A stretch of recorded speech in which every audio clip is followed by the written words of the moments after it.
মুন্সিগঞ্জের চাঞ্চল্যকর সোহেল মুন্সি হত্যা মামলার রহস্য উদ্ঘাটন করেছে পুলিশ।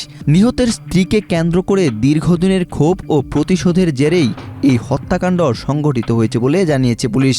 ঘটনার সঙ্গে জড়িত একমাত্র অভিযুক্ত হিসেবে নিহতের স্ত্রীর সাবেক স্বামী দিন ইসলামকে গ্রেফতার করেছে জেলা গোয়েন্দা শাখা ও লৌহজং থানা পুলিশের যৌথ দল। 23 জুন মঙ্গলবার পুলিশ সুপারের কার্যালয়ে আয়োজিত এক প্রেস ব্রিফিংয়ে এসব তথ্য নিশ্চিত করেন পুলিশ সুপার মেনহাজুল আলম। রূপায়ণ lake castle, welcome to the land of piece. ব্রিফিংয়ে জানানো হয়, গত 18 জুন দিবাগত রাত 1:30টার দিকে লৌহজং উপজেলার গাউদিয়া ইউনিয়নের কালুরগাঁও গ্রামে নিজ বাড়ির উঠানে সোহেল মুন্সিকে ধারালো অস্ত্র দিয়ে কুপিয়ে হত্যা করা হয়। এই ঘটনায় নিহতের মা শেফালী বেগম বাদী হয়ে লৌহজং থানায় অজ্ঞাতনামা আসামিদের বিরুদ্ধে হত্যা ও অগ্নিসংযোগের মামলা দায়ের করেন।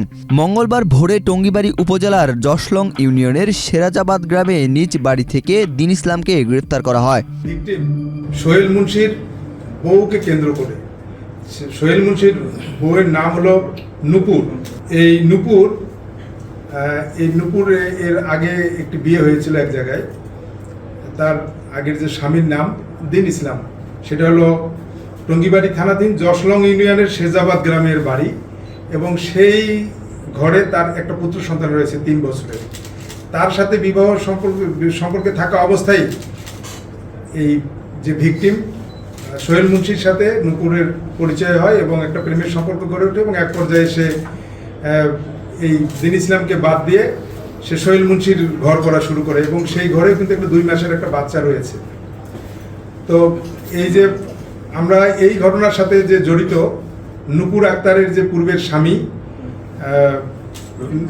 দিন ইসলাম, এই দিন ইসলামের ক্ষোভটা হলো যে তার বউ নূপুর আক্তার 3 বছরের বাচ্চাকে রেখে সোহেল মুন্সির সাথে সে চলে গেছে।